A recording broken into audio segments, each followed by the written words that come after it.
Paper 13. The Sacred Spheres of Paradise. Between the central isle of Paradise and the innermost of the Havona planetary circuits, there are situated in space 3 lesser circuits of special spheres.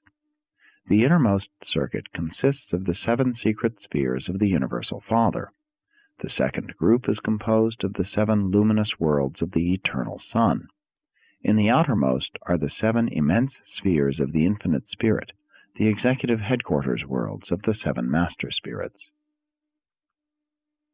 These 3 7-world circuits of the Father, the Son, and the Spirit are spheres of unexcelled grandeur and unimagined glory. Even their material or physical construction is of an order unrevealed to you. Each circuit is diverse in material, and each world of each circuit is different, excepting the 7 worlds of the Sun, which are alike in physical constitution. All 21 are enormous spheres, and each group of 7 is differently eternalized. As far as we know, they have always been. Like Paradise, they are eternal.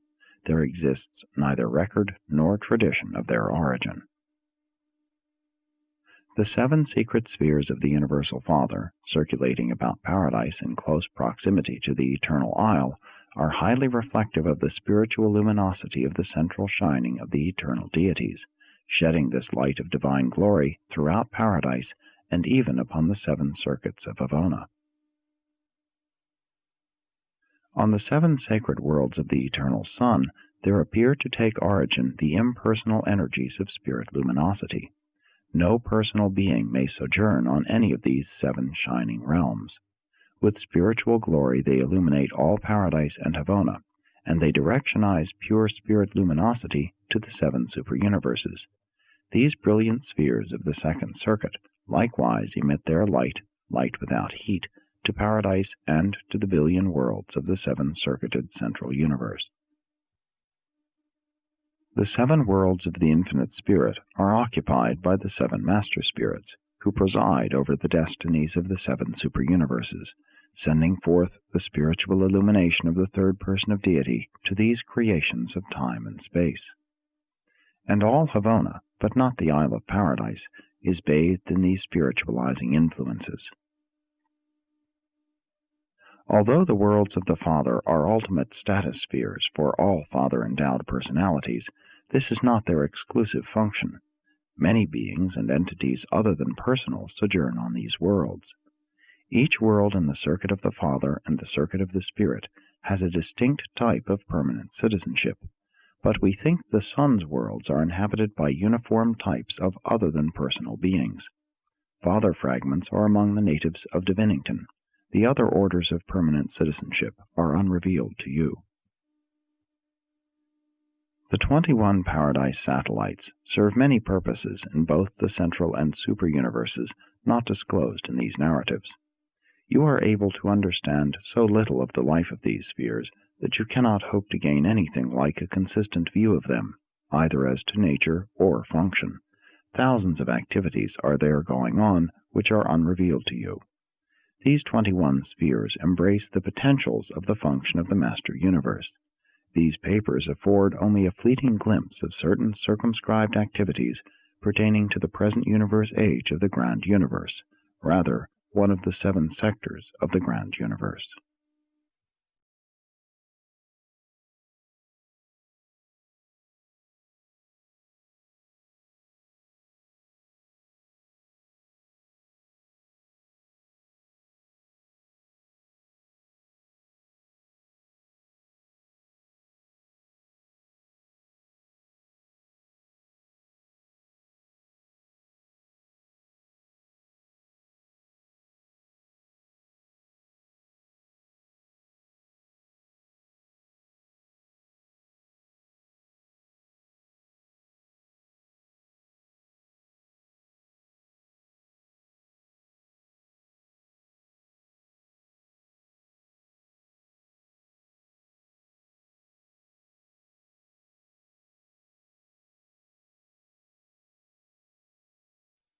(1) The 7 Sacred Worlds of the Father. The Father's circuit of sacred life spheres contains the only inherent personality secrets in the universe of universes. These satellites of paradise, the innermost of the three circuits, are the only forbidden domains concerned with personality in the central universe. Nether Paradise and the worlds of the sun are likewise closed to personalities, but neither of those realms is in any way directly concerned with personality.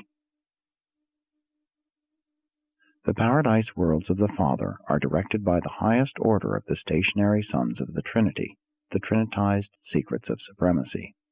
Of these worlds I can tell little, of their manifold activities I may tell less. Such information concerns only those beings who function thereon and go forth therefrom. And though I am somewhat familiar with 6 of these special worlds, never have I landed on Divinington.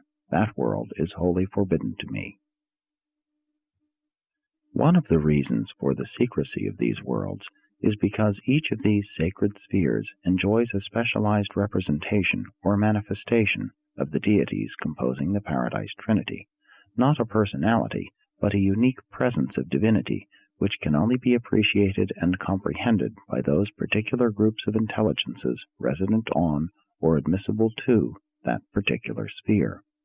The Trinitized secrets of supremacy are the personal agents of these specialized and impersonal presences of divinity, and the secrets of supremacy are highly personal beings, superbly endowed and marvelously adapted to their exalted and exacting work. 1. Divinington.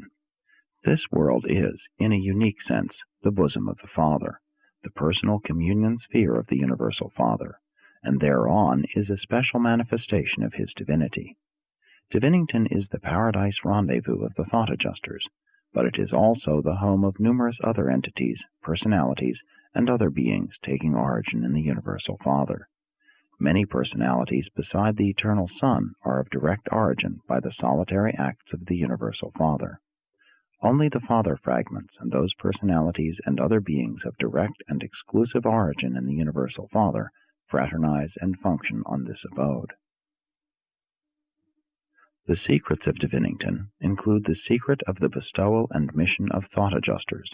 Their nature, origin, and the technique of their contact with the lowly creatures of the evolutionary worlds is a secret of this paradise sphere. These amazing transactions do not personally concern the rest of us, and therefore do the deities deem it proper to withhold certain features of this great and divine ministry from our full understanding. Insofar as we come in contact with this phase of divine activity, we are permitted full knowledge of these transactions, but concerning the intimate details of this great bestowal, we are not fully informed. This sphere also holds the secrets of the nature, purpose, and activities of all other forms of Father fragments, of the gravity messengers, and of hosts of other beings unrevealed to you. It is highly probable that those truths pertaining to Divinington which are withheld from me, if revealed, would merely confuse and handicap me in my present work, and still again, perhaps they are beyond the conceptual capacity of my order of being. 2. Sunarrington. This sphere is the bosom of the Sun, the personal receiving world of the Eternal Son. It is the paradise headquarters of the descending and ascending sons of God, when and after they are fully accredited and finally approved. This world is the paradise home for all sons of the Eternal Son and of his coordinate and associate sons.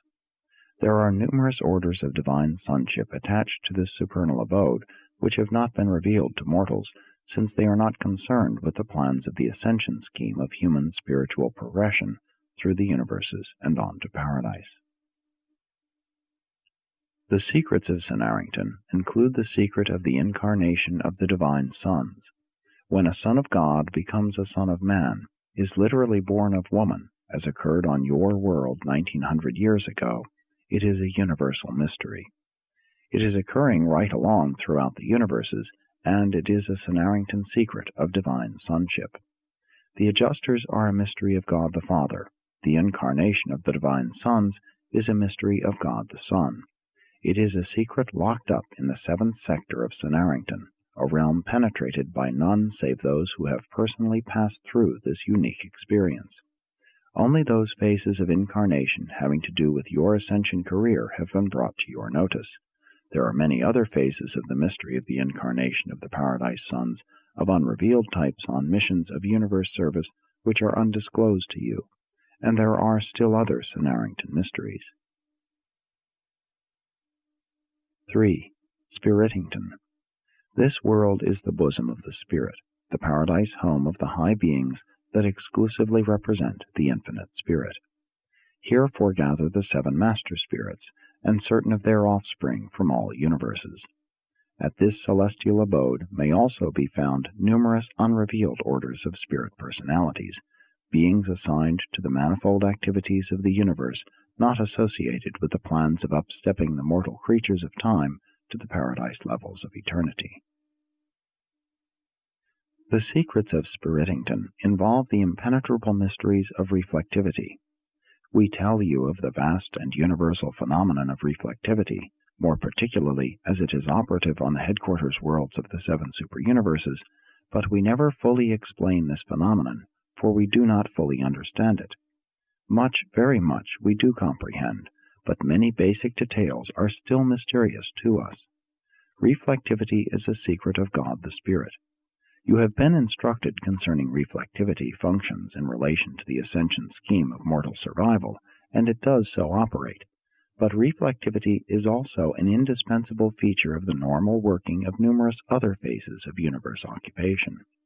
This endowment of the infinite Spirit is also utilized in channels other than those of intelligence gathering and information dissemination, and there are other secrets of Spiritington. 4. Vicegerrington.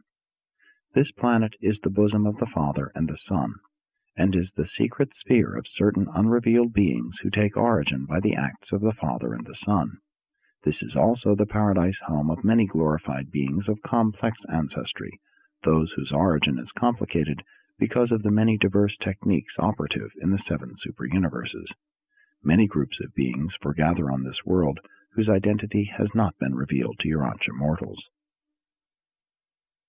The secrets of Vicegerrington include the secrets of Trinitization, and Trinitization constitutes the secret of authority to represent the Trinity, to act as vicegerents of the gods. Authority to represent the Trinity attaches only to those beings, revealed and unrevealed, who are trinitized, created, eventuated, or eternalized by any 2 or all 3 of the Paradise Trinity. Personalities brought into being by the trinitizing acts of certain types of glorified creatures represent no more than the conceptual potential mobilized in that trinitization, albeit such creatures may ascend the path of deity embrace, open to all of their kind. Non-trinitized beings do not fully understand the technique of trinitization by either 2 or 3 creators or by certain creatures. You will never fully understand such a phenomenon unless, in the far distant future of your glorified career, you should essay and succeed in such an adventure, because otherwise these secrets of Vicegerrington will always be forbidden you. But to me, a high Trinity origin being, all sectors of Vicegerrington are open. I fully understand, and just as fully and sacredly protect, the secret of my origin and destiny. There are still other forms and phases of trinitization which have not been brought to the notice of the Urantia peoples, and these experiences, in their personal aspects, are duly protected in the secret sector of Vicegerrington. Solitarington.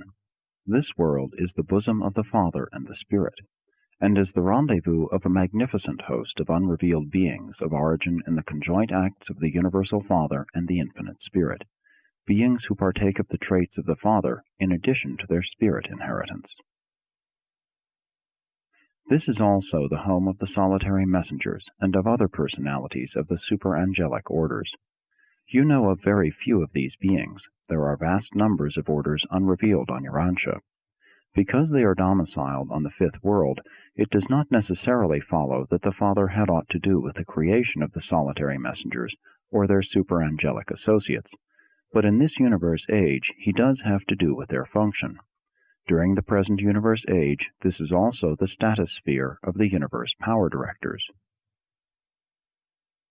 There are numerous additional orders of spirit personalities, beings unknown to mortal man, who look upon Solitarington as their paradise home sphere.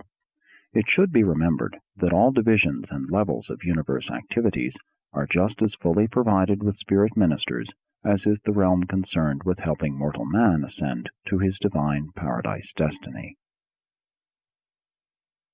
The secrets of Solitarington, besides certain secrets of trinitization, this world holds the secrets of the personal relation of the infinite spirit with certain of the higher offspring of the third source and center. On Solitarington are held the mysteries of the intimate association of numerous unrevealed orders with the spirits of the Father, of the Son, and of the Spirit, with the threefold Spirit of the Trinity, and with the spirits of the Supreme, the Ultimate, and the Supreme Ultimate. 6. Seraphington. This sphere is the bosom of the Son and the Spirit, and is the home world of the vast hosts of unrevealed beings created by the Son and the Spirit. This is also the destiny sphere of all ministering orders of the angelic hosts, including Supernaphim, Sekanophim, and Seraphim. There also serve in the central and outlying universes many orders of superb spirits who are not ministering spirits to those who shall be heirs of salvation. All these spirit workers in all levels and realms of universe activities look upon Seraphington as their paradise home. The secrets of Seraphington involve a threefold mystery, only one of which I may mention, the mystery of seraphic transport. The ability of various orders of seraphim and allied spirit beings to envelop within their spirit forms all orders of non-material personalities and to carry them away on lengthy interplanetary journeys is a secret locked up in the sacred sectors of Seraphington. The transport seraphim comprehend this mystery, but they do not communicate it to the rest of us, or perhaps they cannot. The other mysteries of Seraphington pertain to the personal experiences of types of spirit servers as yet not revealed to mortals, and we refrain from discussing the secrets of such closely related beings because you can almost comprehend such near orders of existence, and it would be akin to betrayal of trust to present even our partial knowledge of such phenomena. 7. Ascendington. This unique world is the bosom of the Father, Son, and Spirit, the rendezvous of the ascendant creatures of space, the receiving sphere of the pilgrims of time who are passing through the Havona universe on their way to paradise. Ascendington is the actual paradise home of the ascendant souls of time and space until they attain paradise status. You mortals will spend most of your Havona vacations on Ascendington. During your Havona life, Ascendington will be to you what the reversion directors were during the local and superuniverse ascension. Here you will engage in thousands of activities which are beyond the grasp of mortal imagination. And as on every previous advance in the Godward ascent, your human self will here enter into new relationships with your divine self. The secrets of Ascendington include the mystery of the gradual and certain building up in the material and mortal mind of a spiritual and potentially immortal counterpart of character and identity. This phenomenon constitutes one of the most perplexing mysteries of the universes, the evolution of an immortal soul within the mind of a mortal and material creature.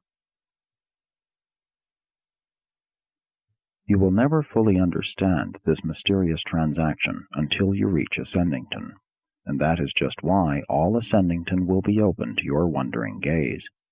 1/7 of Ascendington is forbidden to me, that sector concerned with this very secret, which is, or will be, the exclusive experience and possession of your type of being.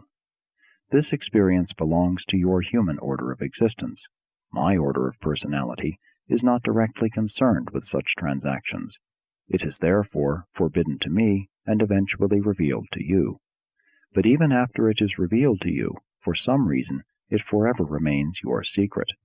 You do not reveal it to us, nor to any other order of beings. We know about the eternal fusion of a divine adjuster and an immortal soul of human origin, but the ascendant phenalators know this very experience as an absolute reality. 2. Father-world relationships.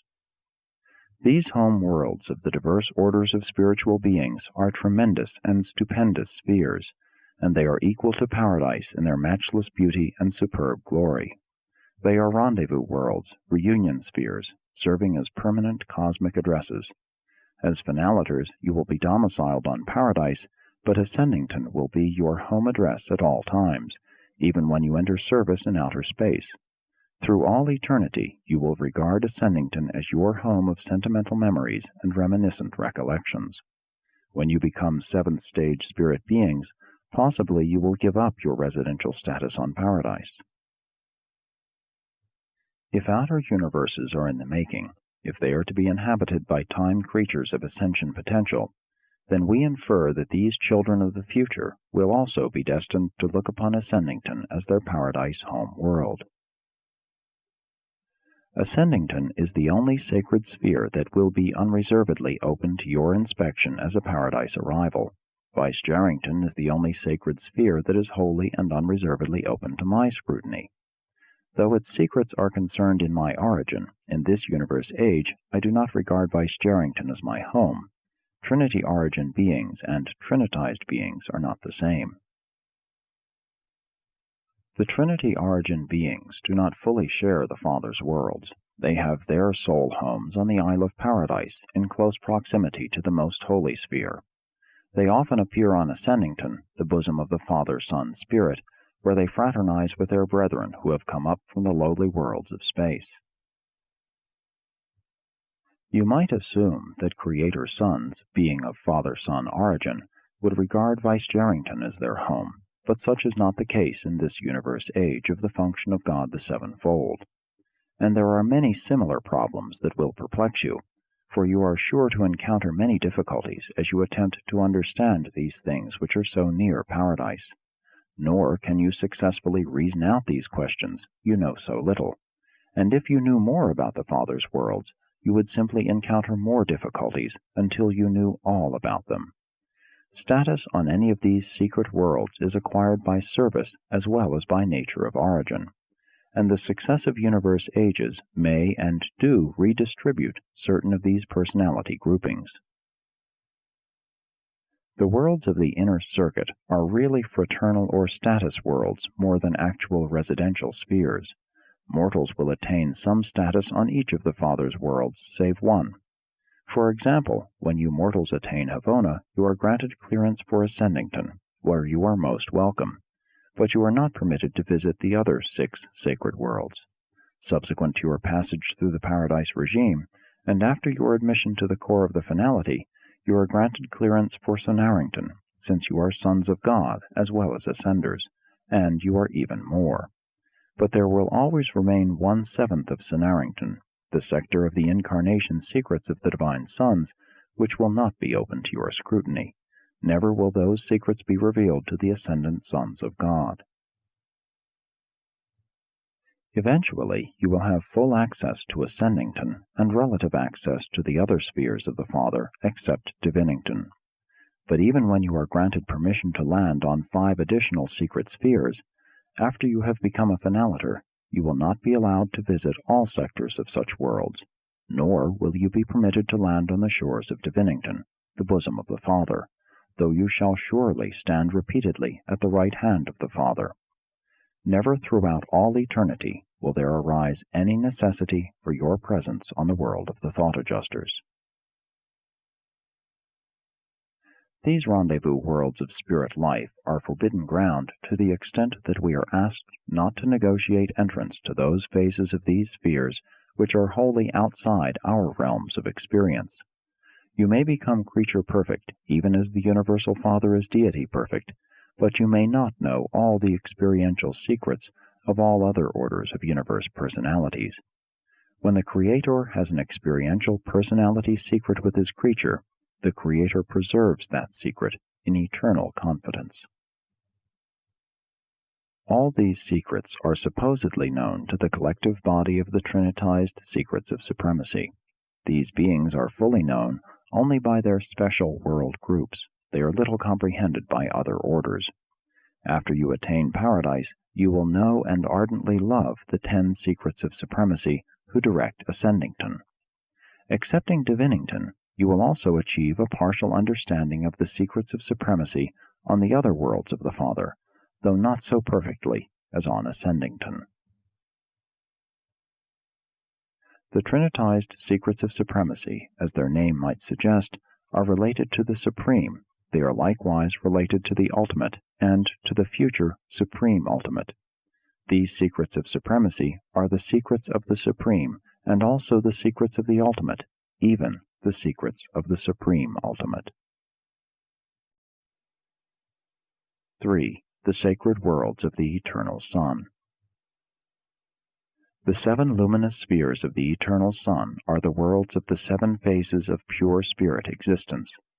These shining orbs are the source of the threefold light of Paradise and Havona, their influence being largely, but not wholly, confined to the central universe. Personality is not present on these Paradise satellites, therefore is there little concerning these pure spirit abodes which can be presented to the mortal and material personality. We are taught that these worlds teem with the otherwise than personal life of the beings of the Eternal Sun. We infer that these entities are being assembled for ministry in the projected new universes of outer space. The Paradise philosophers maintain that each Paradise cycle, about 2 billion years of Urantia time, witnesses the creation of additional reserves of these orders on the secret worlds of the Eternal Sun. As far as I am informed, no personality has ever been on any one of these spheres of the Eternal Sun. I have never been assigned to visit one of these worlds in all my long experience in and out of Paradise. Even the personalities co-created by the Eternal Sun do not go to these worlds. We infer that all types of impersonal spirits, regardless of parentage, are admitted to these spirit homes. As I am a person and have a spirit form, no doubt such a world would seem empty and deserted even if I were permitted to pay it a visit. High spirit personalities are not given to the gratification of purposeless curiosity, purely useless adventure. There is at all times altogether too much intriguing and purposeful adventure to permit the development of any great interest in those projects which are either futile or unreal.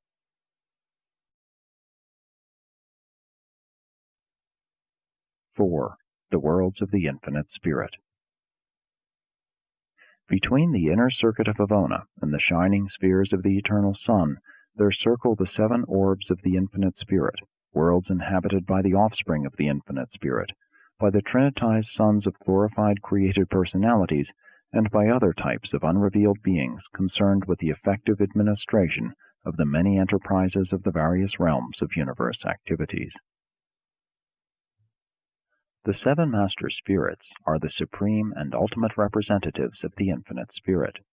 They maintain their personal stations, their power focuses, on the periphery of Paradise, but all operations concerned with their management and direction of the grand universe are conducted on and from these 7 special executive spheres of the Infinite Spirit. The 7 Master Spirits are, in reality, the mind-spirit balance wheel of the universe of universes, an all-embracing, all-encompassing, and all-coordinating power of central location. From these 7 special spheres, the Master Spirits operate to equalize and stabilize the cosmic mind circuits of the grand universe. They also have to do with the differential spiritual attitude and presence of the deities throughout the grand universe. Physical reactions are uniform, unvarying, and always instantaneous and automatic. But experiential spiritual presence is in accordance with the underlying conditions or states of spiritual receptivity inherent in the individual minds of the realms. Physical authority, presence, and function are unvarying in all the universes, small or great. The differing factor in spiritual presence or reaction is the fluctuating differential in its recognition and reception by will creatures. Whereas the spiritual presence of absolute and existential deity is in no manner whatever influenced by attitudes of loyalty or disloyalty on the part of created beings, at the same time it is true that the functioning presence of sub-absolute and experiential deity is definitely and directly influenced by the decisions, choices, and will attitudes of such finite creature beings, by the loyalty and devotion of the individual being, planet, system, constellation, or universe. But this spiritual presence of divinity is not whimsical nor arbitrary. Its experiential variance is inherent in the free will endowment of personal creatures. The determiner of the differential of spiritual presence exists in your own hearts and minds, and consists in the manner of your own choosing, in the decisions of your minds, and in the determination of your own wills. This differential is inherent in the free will reactions of intelligent personal beings, beings whom the Universal Father has ordained shall exercise this liberty of choosing.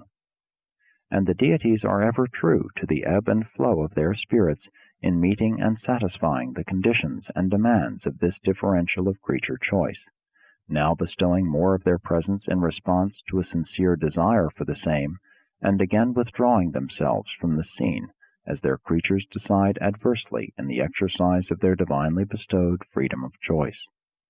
And thus does the spirit of divinity become humbly obedient to the choosing of the creatures of the realms.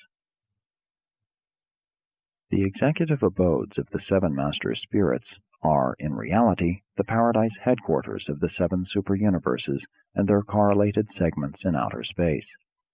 Each master spirit presides over one super-universe, and each of these seven worlds is exclusively assigned to one of the master spirits. There is literally no phase of the sub-paradise administration of the seven super-universes which is not provided for on these executive worlds. They are not so exclusive as the spheres of the Father or those of the Son, and though residential status is limited to native beings and those who work thereon, these seven administrative planets are always open to all beings who desire to visit them, and who can command the necessary means of transit. To me, these executive worlds are the most interesting and intriguing spots outside of paradise. In no other place in the wide universe can one observe such varied activities involving so many different orders of living beings, having to do with operations on so many diverse levels, occupations at once material, intellectual, and spiritual.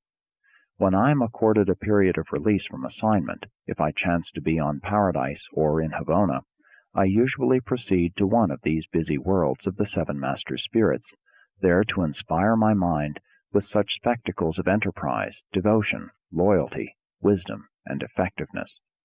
Nowhere else can I observe such an amazing interassociation of personality performances on all seven levels of universe reality, and I am always stimulated by the activities of those who well know how to do their work, and who so thoroughly enjoy doing it.